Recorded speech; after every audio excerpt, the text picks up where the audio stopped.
webinar itself, and then Denise will be our first speaker, and you guys can all watch as we go through the associated PowerPoint. So my name's Lee Greenwood. I'm the Outreach Program Director for Firewood-related initiatives with the Forest Health Protection Program of the Nature Conservancy. This webinar is presented as a joint effort between National Invasive Species Awareness Week, which is, of course, this week, and the Firewood Outreach Coordinating Initiative, which is a professional networking initiative that I lead as part of my role within the Nature Conservancy with funding from USDA APHIS.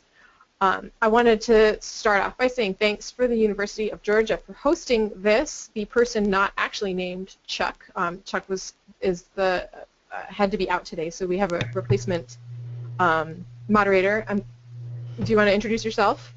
Sure. I'm Karen Rollins, and I work here at the Center for Invasive Species and Ecosystem Health at University of Georgia with Chuck. So Karen, thank you so much for stepping in for Chuck. And so anytime you guys see it say Chuck Bardron is talking, that's actually Karen. And then also the National Association of Invasive Plant Council, they're the one who hosts the webinar series for Invasive Species Week, so we very much appreciate their support. So today we're going to talk about various different ways to treat firewood in order to reduce the risk of spreading invasive pests. This is an interesting and somewhat challenging topic all across North America, as well as I'm sure the world.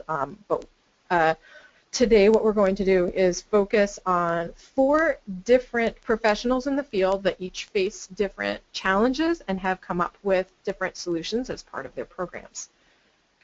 So I am currently engaged in the first line, which is quick introduction of this topic. Then we're going to go through the 4 speakers, which are Denise Hafner with USDA APHIS PPQ in Tennessee, Katie Longen, who's with the Minnesota Department of Agriculture, and I'm sorry if I just said your name wrong, Tyson Emery with Florida Department of Agriculture and Consumer Services, and Tom Coleman with the Forest Service. Tom is currently located in New Mexico, but I got to know him professionally when he was working in California, so he's going to be covering both those states. In addition, we're going to have a discussion at the end, and we'll try to take people individually off mute, or you can pose questions via the chat box, which we'll be able to read towards the end. And I wanted to just put out there as a ground rule that we're going to assume everybody listening is well aware of the fact that firewood can be a vector for forest pests. That's assumed knowledge. We're also assuming that everybody has a grasp of the basic concept of the fact that firewood sometimes is quarantined by either state or federal authorities. Beyond that, we're now going to go into ways that those problems are addressed by groups, agencies, scientific research to see if the efficacy of a given treatment is high enough to warrant using it, so forth. So the first speaker we're going to have here is Denise, and she provided a couple slides, and so we will get started.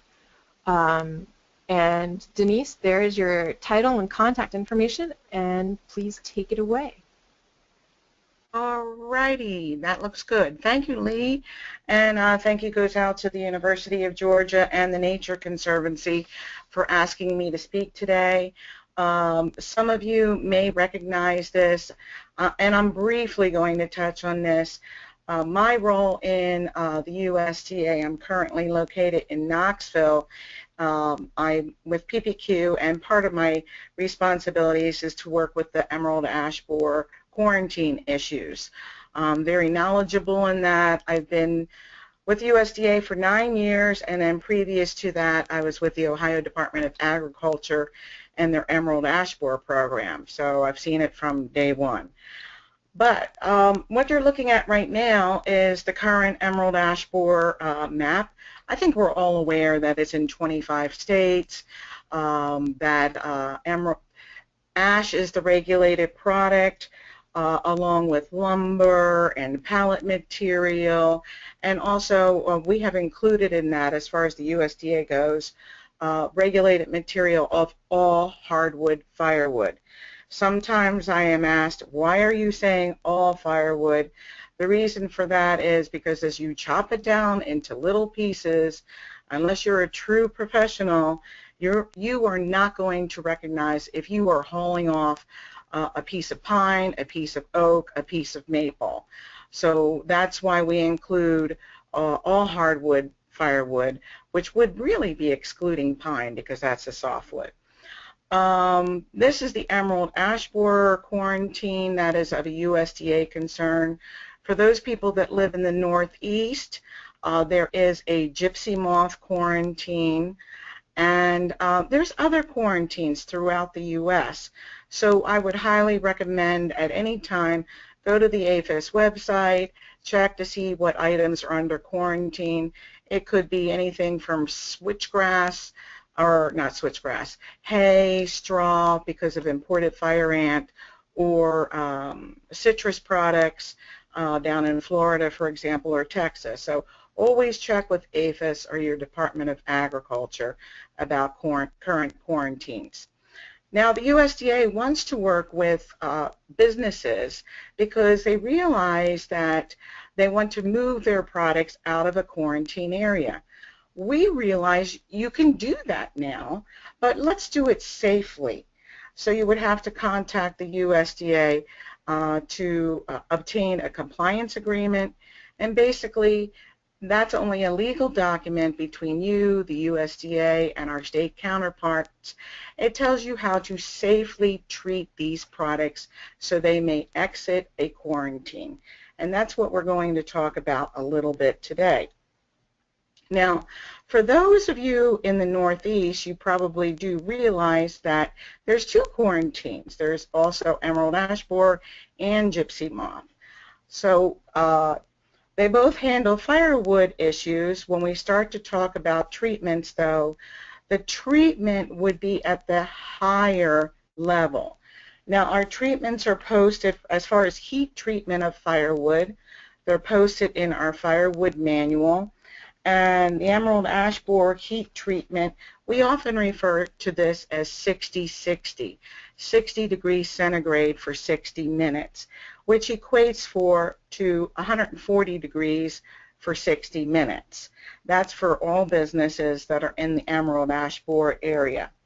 Now, if you're in the gypsy moth area, that treatment is T314/B, and it's 132.8 degrees for 30 minutes. But sometimes these quarantines do overlap. So what we're going to say is let's go with a higher treatment. If you're in an EAB gypsy moth area, we're going to treat this firewood at the higher treatment of 60-60. And then finally, there is another treatment schedule that's known as various wood pests, and that's 160 degrees Fahrenheit for 75 minutes. Sometimes it is referred to the Florida schedule. I'm sure Tyson will address that in a few minutes. But these are the applicable heat treatments of firewood. In the emerald ash borer quarantine area, there are other treatments that can be applied: kiln drying, fumigation, debarking, besides just heat treating. In Ohio, I do know of one vendor who went the debarking route. It's not often used because it is a very work-intensive process. What seems to be working here in East Tennessee is the heat treatment. All right, Leah, the next slide. If you have it. I'm trying. There we go. Sorry. There. Okay. Well, what Lee is, there we go. This is a typical picture of a kiln. This is a smaller kiln. This one is homemade. It's not one of your big industrial kilns that you will see. The USDA does want to work with commerce, and I am not an engineer. I cannot give you building guidelines, maybe a couple of suggestions, okay? This particular kiln, let's see, some of the things you may be concerned about when you're doing a kiln drying operation, you know, once at your business, do you have some type of probes or sensing devices that you can regulate the internal temperatures of that kiln? We ran into a couple of problems early on.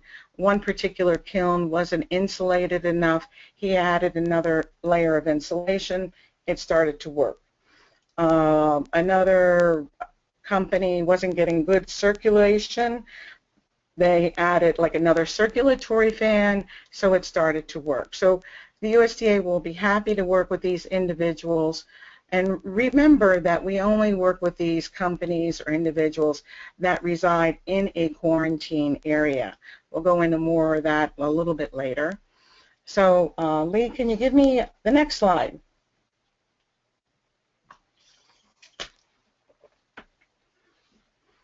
Okay, there's a really nice picture of our HoboWare sensors. When somebody who has a kiln wants to become USDA certified to move firewood out of an emerald ash borer quarantine area, they would contact their local USDA office, and a lot of offices have these HoboWare sensors. The wood is pre-drilled with a 3/16" drill bit, 6 inches deep, and these HoboWare sensors are then inserted into the firewood at different locations throughout the kiln. This is number 10, obviously. And why do we do that? Because depending upon the size of your kiln, we're going to bring with us anywhere from 10 to 20 sensors. And we're going to put it in the top rear or the right lower corner. We're really going to have a nice selection, and I'm going to graph that out so I'll be able to tell you when the run is completed where the hot part of the kiln is and where your cold part of the kiln is. These sensors can run for a few days, and it really depends upon your operation, probably the weather too. In the north, you may have to get these things to run a little bit longer because of cooler temperatures. But usually my operations here in East Tennessee, we run them for 24 hours, and then I remove the sensor. Okay, next slide, please. Okay, and this is a pretty good, well, it's a fair representation of what the HoboWare does. Once you'll see that lower initial reading, that's just ambient air temperature. You can tell when we close the door, the kiln starts to heat up, and then, wow, this one really climbed. The readings are up over 200 degrees, and I know it did run for over an hour. So this particular kiln did pass. And if all the HoboWare sensors are reading that 140 degrees for 60 minutes, you're good to go. Or we can also say 60 degrees centigrade for 60 minutes. This is the graph, and I'll have a graph for each one of the sensors. So, you know, congratulations at this point. You know, your kiln, you have done everything on your end. You've contacted the USDA. Your kiln is up and operational. We've entered in a compliance agreement. We've done a test run on your facility, and you made the 140 for 60 minutes. Now, in a few days, what you're going to receive is that electronic stamp. We refer to that. It is a federal certificate that allows for movement of your product. Now, this is unique to your company. It will have a compliance agreement number on it, so you may not share that stamp with any other individual or company. Usually the test is good for 1 year, or compliance agreements are good for 1 year. And unless, unfortunately, you had some type of major breakdown and then you have to refurbish your kiln, then we have to come back in and run the test again. Now, the only concern we have right now in East Tennessee, this seems to be working really well. We've had homemade kilns, kiln direct bat kilns that are reaching these temperatures, and it seems to be working very, very well. But we do get phone calls from people outside of the emerald ash borer quarantine. For example, in the center part of the state, They are not in the quarantine yet, but they really do want this stamp so they can sell their product. Because of word of mouth, obviously, people realize that pests do move on firewood, so they want a better product. And unfortunately, the USDA regulations do state that we can only offer this to businesses in the quarantine area. So, in the state of Tennessee, we have partnered with the Tennessee Department of Agriculture, and they're picking this up for us, that they go do the inspection of the kiln. They're issuing state compliance agreements. They will borrow our HoboWare sensors and do the same thing, the exact same run. There's one or two businesses that are currently doing this because they're selling product, firewood, heat-treated firewood to Florida. So we're very fortunate in Tennessee that we've been able to have the state as our partner, and we work together there. When that particular county falls into the emerald ash borer quarantine, then that particular kiln will become a certified, USDA certified, and we'll sign a compliance agreement, and we'll also issue the electronic stamp for their packaging. The stamp has to be legible. You have to be able to read it, and that's the best place probably to put it. I've had other companies put it on sales invoices, but the best place is to put it on is on the packaging. So I think I quickly went through that. That's great, Denise. No, that's great, and I'm trying to keep this moving forward, so I'm going to say anybody who has any questions, please write them down either physically or put them in the chat box on the right so that we can address them at the end. And I think that's really great start to the conversation about how the emerald ash borer quarantine creates these compliance agreements and so forth. So the next person, I'm sorry to cut you a little bit, but the next person we're going to talk to is Katie. And Katie, if you can see, I put up a slide with your contact information, and you can go ahead and describe how Minnesota works with firewood. Lee, one thing really quickly. This is Karen. I'm sorry. Yeah. They need to put any questions they have in the question box rather than the chat box. Oh, I'm sorry. Thank you. Yep. Okay. Thanks. Go ahead, Katie. Okay, thanks, Lee. So basically, Denise started off with a great presentation about what USDA is doing and everything like that. And I wanted to touch base on the effective treatments that we are doing in Minnesota and with the Minnesota Department of Agriculture. So we actually have our own heat treatment certification that we do in the state. And our program is offered to entities or firewood producers that are located outside of a quarantine county. So it's similar to what Denise said that Tennessee does. And basically, we use the same program specifics or the same specifications as USDA is. So we actually have two quarantines in the state of Minnesota. We have an emerald ash borer quarantine and a gypsy moth quarantine.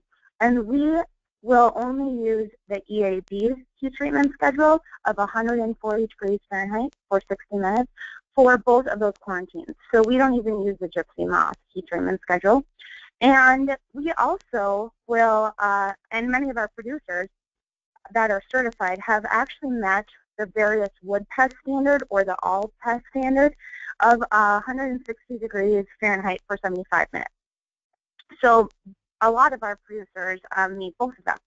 And basically what our program entails is that they have to submit an application, and then that's basic contact information and everything like that.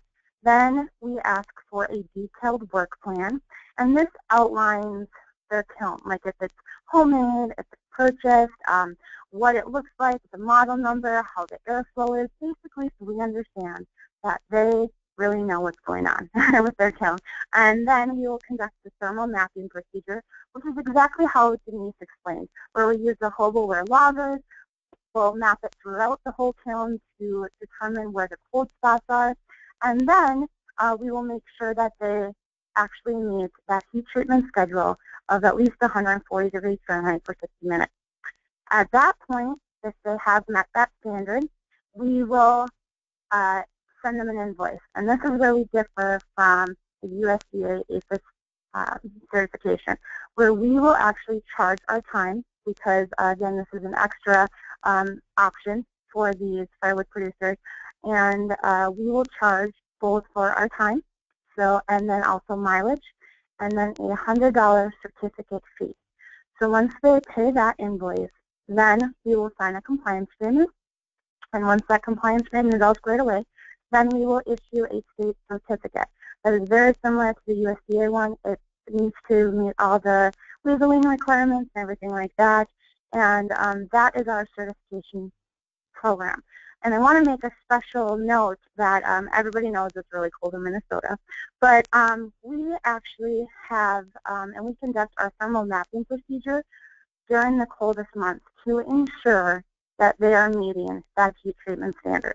And some of our producers do use wood heat, but a bunch of them do use propane or gas. And we ensure that they meet it even during the coldest months. So that's just a special kind of side note about our program. And then we also have another effective treatment, which is our USDA APHIS heat treatment certification. And that is, just like Denise said, we work with our partners here in Minnesota, and that is offered to entities that are in a quarantine county. And again, the MDA certification is to people that are outside of the quarantined area. And what we do with that is USDA will actually do the thermal mapping procedure and place the probes and do all that, and I will go out with them. But we will issue a joint or a cooperative compliance agreement at that point. So it will be both a federal and a state compliance agreement. So that's how it's done in Minnesota. So those are the very effective treatments. Now I want to go over what's kind of not so effective, so what's ineffective. Seasoning is not an option in Minnesota. We do not see it as an approved method, and so we do not allow that. We do allow debarking, which is the complete removal of that outer layer of bark and then a ½ inch of that sapwood. And that is an option, but we are really seeing that it is not only difficult to enforce, but also very time-consuming on the producer's end, like Denise said, and also very time-consuming on our end, because we have to verify that all that wood that is going to, before it leaves the quarantine, has been completely debarked. And so we want to go out there and look at every piece. And so that is very challenging. So we have a limited amount of debarked compliance payments, but we do have some in the state of Minnesota. So those are kind of some of the ineffective treatments that we're seeing. So I want to kind of talk about what pitfalls we are kind of seeing in the state. So we have currently 6 MDA certified firewood producers and 1 USDA certified firewood producer in the state of Minnesota. But we feel like we still have a limited amount of certified firewood producers. We would ideally like to see certified firewood sold throughout the state. And unfortunately, our certified firewood producers do have a good hold, but their firewood is not everywhere. And so that's what we're kind of seeing. In addition to that, we are hearing from the firewood producers, and actually seeing this as well, that the cost of the startup for that heat treatment, so purchasing the kiln and then the operational costs that are associated with it, if they're heating it with propane, the cost of that propane is really prohibiting to promote new certified firewood producers. It's a heavy burden that they are taking on, and that they need to have a lot of capital in order to start this process. And so our firewood producers here in the state are actually asking for us to implement a cost share program. And yes, we would love to do that, but we need the funding to do that. So we are trying to look for other sources for funding, but unfortunately we have not been able to secure that at this point. So that's just some of the pitfalls. In addition to that, some of the firewood producers actually do have kilns, and they're capable of meeting all of our certification heat treatment schedules, but they're actually waiting to become certified until that specific county is quarantined, because the Minnesota Department of Agriculture will charge for that certification while the USDA does not. So they're just waiting So we could have more certified firewood producers out there, but they're actually waiting because of the small fee that we are charging them. So that's kind of some of the issues we're seeing in the state. But where I really want to focus our attention on is where the confusion is with firewood in the state of Minnesota. So what we are really seeing are about 4 different topics. The first one is that we are saying that we don't really have a true definition of firewood. And basically what I'm saying is that in the metro here, so in the Twin Cities, which is where our main population lies, all firewood is defined by the industry and by customers as a cut and split, which means that it is cut and it's split and then it's less than 4 feet in length. Okay? Normal firewood, what everybody would think. But in our southeastern part of our state, that firewood, how they define firewood down there, is actually slab wood. So it's longer than 4 feet in length, and it's the outer layer of the wood, the bark, the log that they're selling, and that's what they define as firewood. And then in our northeastern part of the state, which is where we have a gypsy moth quarantine, so these are all areas where we have different quarantines, they actually define it as cut and split, slab wood, or they define firewood as logs that are 8-foot length. So 100-inch logs they define as firewood. So they will actually transport them as logs, but they call them firewood.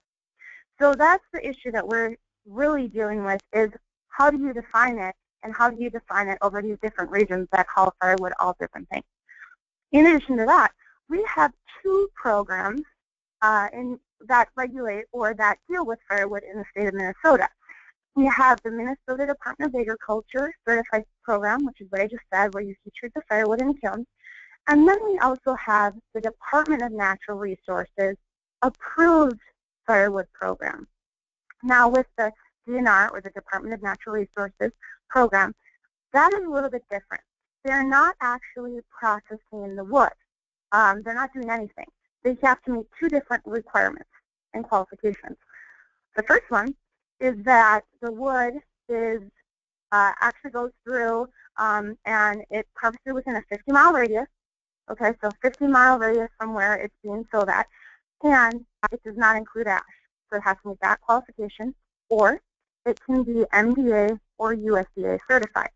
And then that 50-mile radius kind of evaporates and doesn't actually pertain to it, so it can move anywhere in the state. So it has to meet either one of those 2 qualifications, and then it is permitted to enter our state land. So go into our state parks, go into our wildlife management areas, go into any state land. So that is only a firewood regulation or a firewood program that is for state land.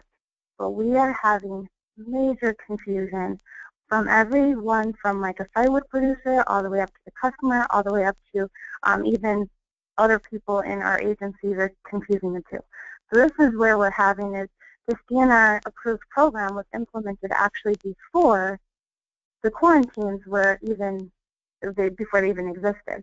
So it served its purpose and has been very successful. But now we're dealing with the confusion from everybody about what the difference between certified firewood is and approved firewood is. In addition Katie, to that, yep. I'm gonna have to cut you off because you're running out of time, and I don't want to lose time for Tom and Tyson. But I think that's a really great way to queue up a discussion later about how confusing this can really be to nearly every party involved if there's too many standards going in, which seems to be an issue in Minnesota, and a very understandable one. So I'm going to switch the slide to Tyson, and Tyson, please take it away. All right. Can you hear me fine? You sound great. Oh, good, good. We had problems earlier. Katie, that was interesting discussion you gave us. And also, thanks for having me today to discuss issues in Florida. But you defined firewood in several different ways. I thought that was really interesting. We just define it as cut wood intended for burning. So we kind of simplified ours, but we're not a big firewood producer here in the state of Florida like Minnesota, I'm sure is. But little information on what Florida's doing. You know, we're not a big firewood producer, like I just mentioned. A lot of firewood is imported into our state, and as everybody probably knows, Florida tends to be a sentinel state for all plant pests known in the world, and once they get here, they tend to stay here. So back in 2010, we actually enacted a firewood rule. So that's what I'm going to talk to you about today. We have actually a firewood non-processed wood product rule, 5B65. That covers all firewood or branches, logs, stem, that kind of stuff. Being imported into the state of Florida or exported out of the state, we actually regulate our producers here in Florida, which are very small, but there are some that are producing here. And of course, we established this because of just this unwanted pest issues and the spread of these pests coming into the state and within our state. And you know, when we put this rule together, we worked with the USDA on putting this together, and of course, multiple industries as well, firewood industry. So we want to make sure it was a standard that we can meet. They could meet, our producers can meet too. We didn't want to stop commerce. We wanted to put something out there that they could actually continue to meet and treat. Another big reason why we started this back in 2010, because at that time we were really battling, we still are, of course it spread throughout the state, but Louisville disease, vectored by the red bay ambrosia beetle.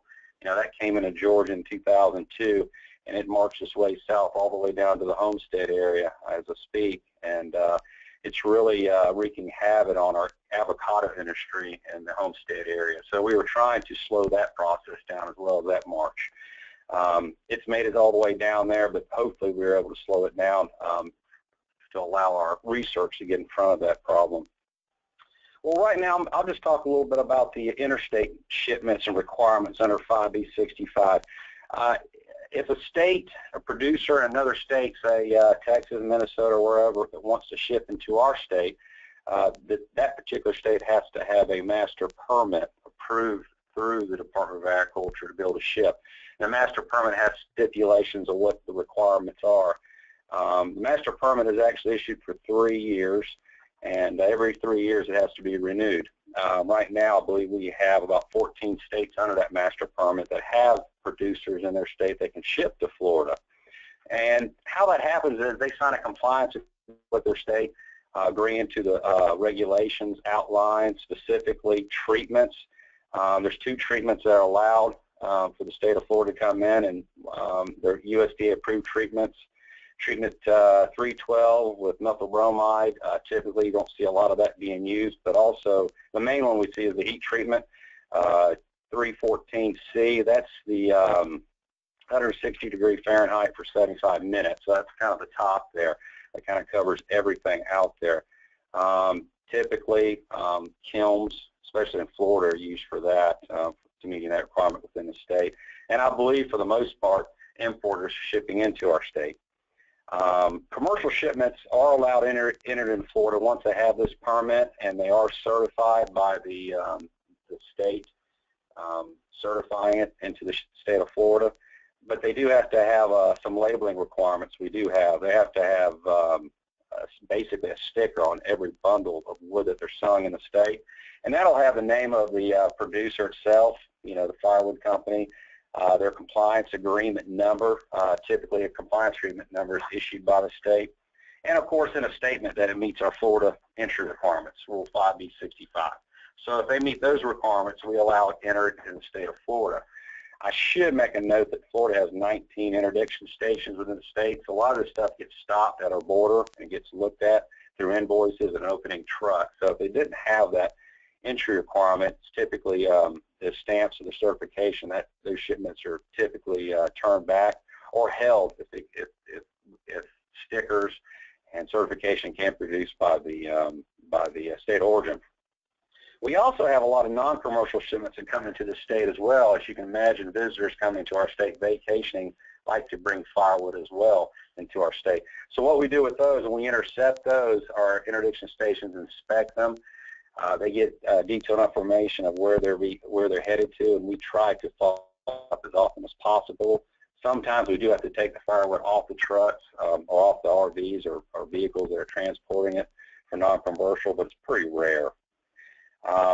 Intrastate shipments, in the state of Florida. We do have some producers in the state of Florida that do ship out of our state.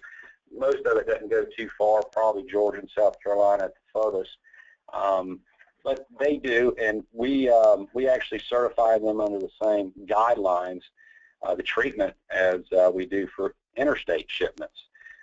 Kiln drying typically is what takes place for 160 degrees for 75 minutes. They have to have all the stickers as well on their firewood before it can leave the state as well, to show that it meets that requirements. We also require shipments within the state, intrastate within the state, specifically outside a 50-mile radius.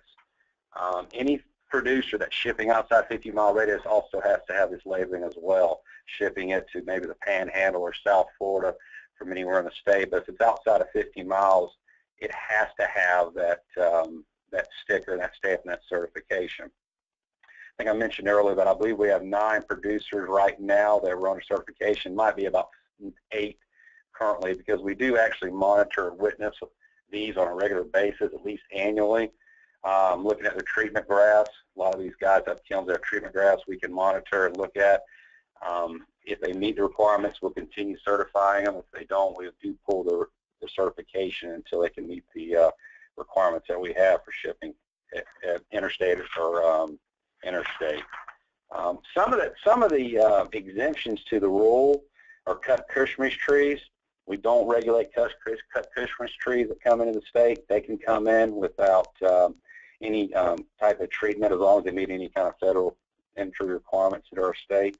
And we do not regulate primary and secondary forest products, that are originating from states contiguous to Florida, say Georgia, Alabama, that are moving to Florida that's going to a mill for processing. And that's typically what we see a lot of, firewood, pine, yellow pine moving to our mills. We also don't regulate components of processed mulch or processed wood chips for cooking, destined for further distribution at our retail locations in the state. So we don't regulate that at this time, but there has been discussion that we might have to, or define that a little better. That's a little problem for us, because it seems like these chunks of wood are getting bigger and bigger, so there's more of a concern with that movement. We've seen beetles, larvae infesting small branches, twigs, and small pieces of wood, so that's always a concern for us. Another couple issues we have, and looking at the earlier slides from Denise on the kilns, the wood kilns, some of the backyard ones, we have some of those too. Plywood structures, they put the wood in, they dry it. Some of the contraptions I've seen, it's just amazing how they try to keep that temperature at stable. It's difficult for them, so that's challenging for us as well, just trying to make sure some of these smaller producers that are shipping intrastate can meet these requirements. One other thing I need to add also is all firewood, in specific in our rule, can't move into Miami-Dade County from anywhere in the state of Florida unless it has been treated, even if it's just on the other side of the border. And that was set up just because of just try to slow down the movement of the red ambrosia beetle. And if you need any more information on our firewood rule, you can always Google it or go to our DPI FTAX website under firewood regulations. We have a lot of good information on these requirements as well, or just look up the specific rule 5B65. Thanks, Tyson. All right. Yeah, that's great.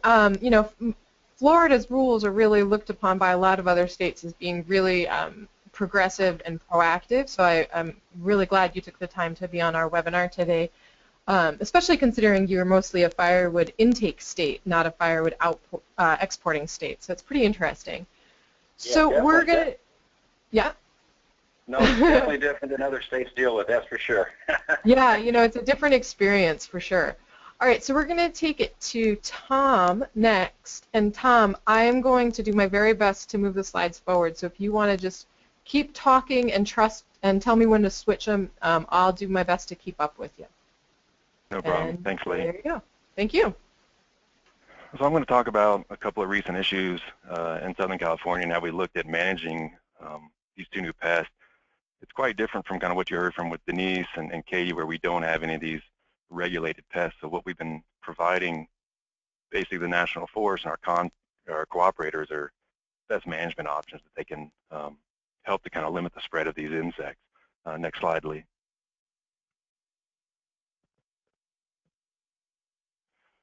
So the two I'm going to be talking about is the gold-spotted oak borer. We call it GSOB. It's an agrylus species. It's very similar to emerald ash borer. It's kind of an odd pest. It came in from southeastern Arizona and southern California. As I said, there's no quarantine. And the other pest is polyphagous shothole borer. It's a Eualaceae species. This is an ambrosia beetle. It's similar to T-shothole borer, which is exotic to Florida and Hawaii. It's been introduced all throughout the world. And there's actually a very similar species also found in Southern California called Kuroshio shothole borer. And this is from Southeast Asia, and there's also no quarantine. Next slide, Lee. And just a little bit of life history information about these, because these are two very different type of wood boring pests. You have your typical agrylus. It's pretty much a single generation a year, and a lot of this information feeds into how you're going to manage these species. This attacks very large diameter red oak. So when you think about managing some of these trees, you're dealing with some pretty substantial, usually 30-inch trees.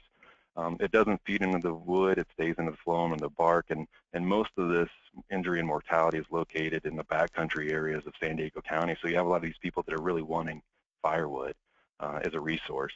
And you contrast that with polyphagous shothole borer, where this probably has 3 generations a year. We don't know for sure yet, but it, of course, as an ambrosia beetle, feeds in the xylem. It has a very wide host range, so you're not just focusing on 1 or 2 species for management, you're focusing on a whole slew of different tree species, and a lot of these are ornamental species. And then you have, it's mostly in the urban areas of Southern California around Los Angeles and Orange County. So very different kind of pathways for spread for these two. Next slide. We are concerned about the risk of both of these species moving in California and beyond. We've done quite a bit of risk assessment with gold-spotted oak borer. We know it's currently located in Southern California. It's found in 4 counties. We see several satellite infestations that have jumped around that basically we think are associated with firewood movement. But it has the possibility of even moving up to southern Oregon. And so we're not quite far as long with polyphagous shothole borer, but it's already in 5 counties. The other similar species in 2 counties, and you can see kind of the presence of the detections in the urban areas of the region. Next slide.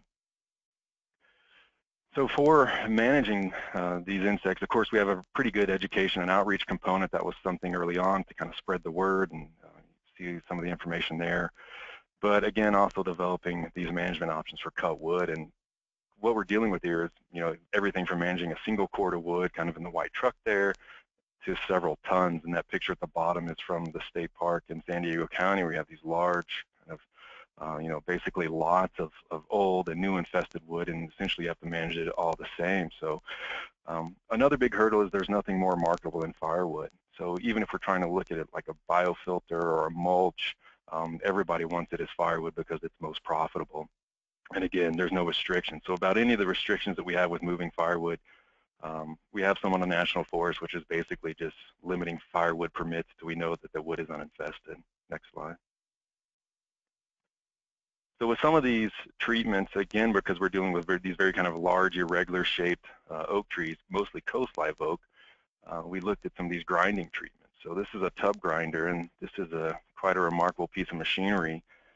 Basically, you can put a 10-foot bowl in there and they'll shred it up. It's you can see some of the kind of material in my hand in the picture there, but does a very good job of basically eating a tree. Next slide. And so we've done quite a bit of work with this, and we've had a little bit of fun where we've put some of these models into the wood and to make sure that we can see some of these beetles that they actually are getting chumped by the grinding. So with the insect being pretty much all confined to the bark, you basically can't distinguish bark from wood chips after these treatments. And so you can see how we monitor the chips, the grind in the picture there, but it was 100% effective. We did try several different sizes of grind material, everything from a 9-inch to a 1-inch, and we never found one beetle out of any of this. The downfall with this treatment is it's $8,000 to $10,000 to get that piece of machinery to show up on property. So this is really good if you had large quantities of wood, but essentially you're just sitting and holding wood for the longest time, and we start talking about holding wood in Southern California, people start to think about fire threats. So it's a concern. Next slide. To manage smaller pieces of wood, we looked at solarization treatment. So being in Southern California and have some really hot summers, we thought this might be a pretty good approach. So we cover it with these kind of clear plastic tarps. This one looks a little bit opaque, but the beetles still emerge. Basically, all we saw is that with the increased heat, we saw an early emergence of the beetle population. So they'll still come out of the wood, but if you actually tarp the wood correctly, you can kill the population. So even with the wood getting 130 degrees under the tarp, we still saw emergence. But this has been used by some of the county, San Diego County projects where they're leaving firewood for local homeowners to use on their property, and this is kind of written into the contracts. Next slide. And Denise and Katie kind of talked a little bit about this debarking. I mean, I never thought that people would be going through this, but again, because firewood is such a high commodity, some of these contracts with the county, they were actually doing the debarking work. So we went through to kind of test this. You can see some of the debark logs in the top left there, and even see some of the other pieces down below that. But it is effective, again, because the beetle doesn't dive into the wood.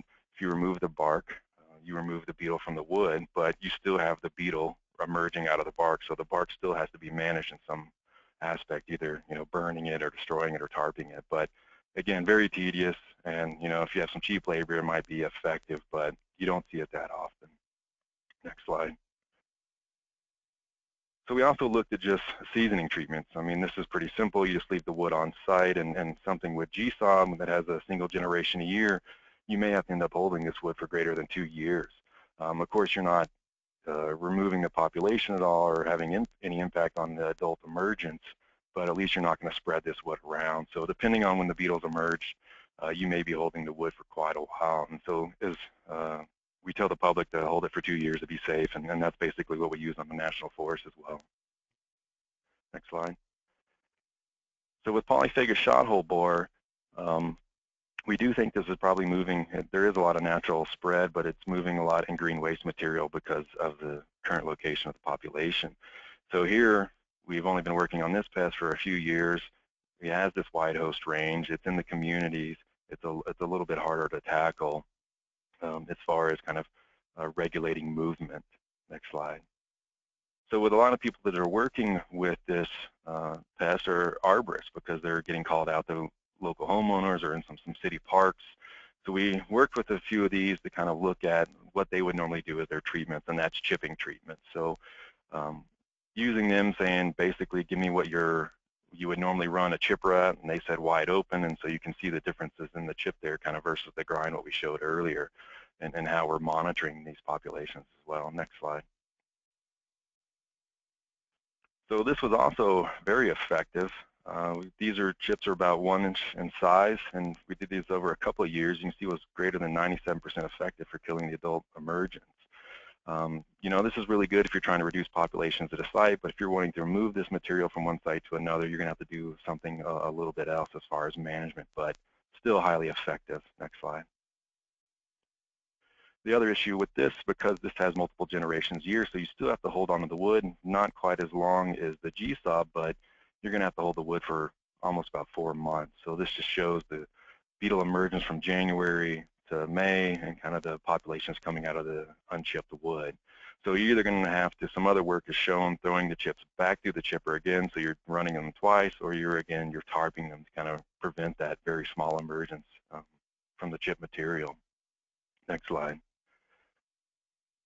So we've had pretty good luck with our management options, and again, there's no quarantine or regulation. It's just trying to give a homeowner or a company or even the National Forest different avenues for managing this wood. So grinding has been very effective at killing GSOB and kind of similar agrarious wood borers, but it is very costly.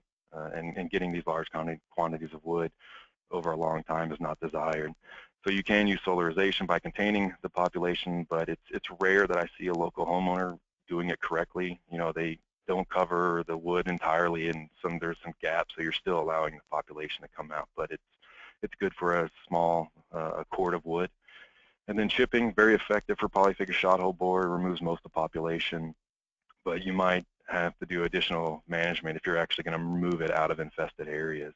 And then there's just seasoning, and this is where nobody wants to move wood. They want to move it immediately, and having to wait for 2 years has been an issue, but it's no cost to the homeowner or the agency. and then you have holding your ambrosia-infested wood for 4 months. So we tried to tie, next slide, please. We tried to tie this information into basically the life cycle of the insect, and this is from our Forest Insect Disease leaflet series for the gold spotted oak borer, where we lay out the life stages and tie in some of the management information for managing wood or even some insecticide applications. Next slide. And so with that, I'll end here. You can find more information about GSAW or polyphasic shadow borer at the 2 websites. California does have its own firewood task force that's listed there, and you can get some of the forest insect and disease leaflets. And if you have any questions, you can drop me an email.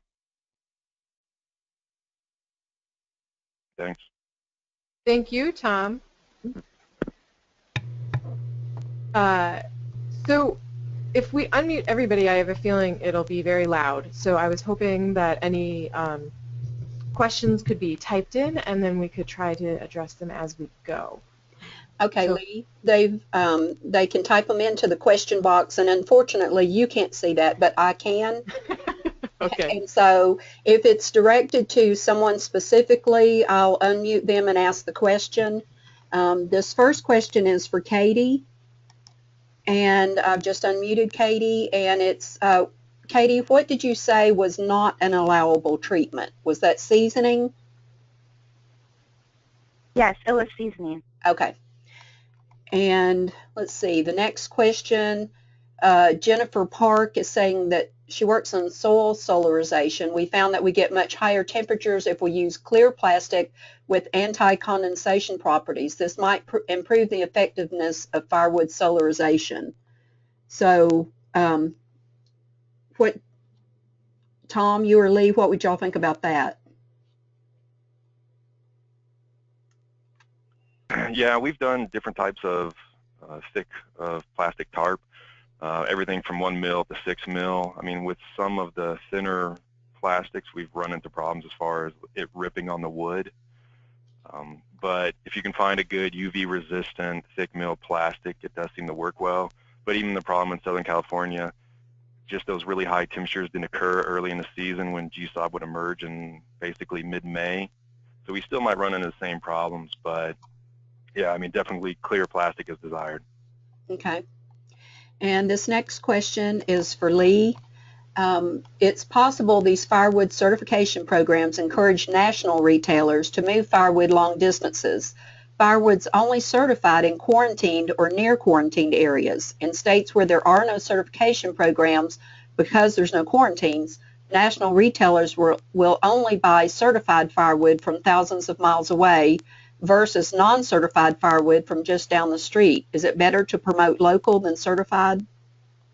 That is such a tricky question because it is a real impediment to sort of matching a vendor to a large supply chain when you have what is perceived by some of the corporate buyers as a competitive advantage for this certified firewood with this reassuring government stamp of approval on it in the eyes of the consumer. One of the groups that I wanted to have talk during this webinar, but I was unable to nail down somebody who could make it essentially, was the private firewood sector. I have contacts within 2 large companies, and neither of them was able to make it, regrettably, but I can say for sure that the firewood sector as a whole is absolutely aware of this problem. I mean, the big producers are aware of this issue, and what they've been doing for the last at least 4 years, if not 5, is working towards having a separate standard that is third-party certified. You can think of it almost like the organic standard in order to provide some sort of certification that is decoupled from quarantine zones as the requirement to create certification. So essentially having their own independent certification system that then would supersede the need for vendors to be shipping material 1,000 miles because they're trying to source it within a quarantined area. It's a huge problem, and I mean, absolutely everybody acknowledges it that I've ever spoken to within both the firewood private industry as well as many of the people that certify firewood, such as USDA APHIS employees. And you're right, there also isn't a very good answer because when you're talking about corporate supplies, supply chains and what they want versus what they can get, there's often a big disconnect there. So it's really tricky. Okay. And then Caitlin Stewart has asked a question, she said, for the first presenter. So I'm really not sure if that's Denise or Lee. So I'm going to unmute Denise too, just in case. A question for the first presenter: how were the specific heat treatment temperatures derived? For example, what types of studies were conducted to arrive at the specific heat treatment temperature of 140 degrees Celsius for emerald ash borer? Okay. What happened was that the USDA has a place called CFIS, Center for Plant Health Science and Technology, and there were studies completed to determine what is the actual temperature, heat treatment temperature, that emerald ash borer larva would be killed at. So that's how we derived at that. Okay. And it was determined to be 140 degrees for 60 minutes. You have to realize that emerald ash borer is relatively close to the surface. It's just underneath the bark of the tree, so the larva, that is. So that would be the appropriate treatment for some firewood in the emerald ash borer area. Okay, thank you. The next question is for Katie, and I've just unmuted you, Katie. Does your MDA kiln-dried firewood certification allow for movement of the product out of the state? In a small state like New Hampshire, this would still be very limiting to some businesses. Yes, it does allow movement outside of the state. It's just up to the state that is receiving that letter, the state that it's going to determine if they accept our standards or not. But again, we use USDA if it's a standard, so they should be okay with it. And our neighboring states, for example, South Dakota, North Dakota, and Iowa will accept our heat treatment certification. Okay, thank you. That is all of the questions that I see. We've got about 2 minutes left if anybody wants to throw a last-minute question up there. While I'm waiting for that, I'd like to say thank you to all of the presenters. One last question: is it 40 degrees Fahrenheit or centigrade? Let's see. Okay, so I just 140 degrees Fahrenheit. Fahrenheit. Okay, yep. Thank you. It's 140 degrees Fahrenheit or 60 degrees centigrade. And there's one of the problems with firewood certification is not only are we working with Fahrenheit and centigrade, but we're also working with multiple standards. So there's gypsy moth. So in shorthand, these aren't the technical terms for the standards, but in shorthand, there's gypsy moth standard, emerald ash borer standard, and then what is actually commonly called Florida standard, which is to say, I believe, the former Asian longhorn beetle standard. So when you start talking about them in these casual terms, it gets really confusing really fast. And each of them has their own temperature and duration of maintenance of that temperature. So I urge everyone to just be very aware of those complications when talking about firewood standards, because it does get really, really tricky really quickly. Okay. And that's all of the questions. So I'd like to say thank you to all of our presenters for all the good information today, and thank you to everyone for attending. And yep, thank you very much, everyone. And this will be posted up on the NISAW website as well as on Don't Move Firewood as soon as it's ready, which probably will be within 24 hours. Right, and the National Invasive Species Plant Council website as well. So that should be available plenty of places. All right, have a great weekend. Thanks. Thanks, everybody. Bye. Bye.